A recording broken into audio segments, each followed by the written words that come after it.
فوسوس إليه الشيطان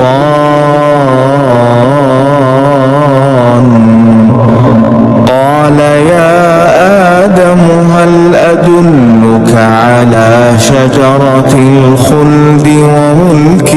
لا يبلى فأكلا منها فبدت لهما سوآتهما وطفقا يخصفان عليهما من ورق الجنة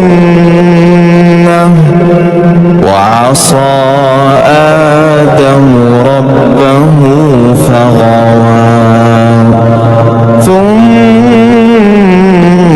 اجتباه ربه فتاب عليه وهدى قال اهبطا منها جميعا بعضكم لبعض عدو فإما يأتينكم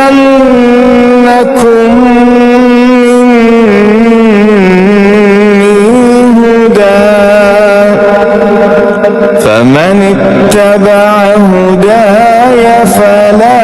يضل ولا يشقى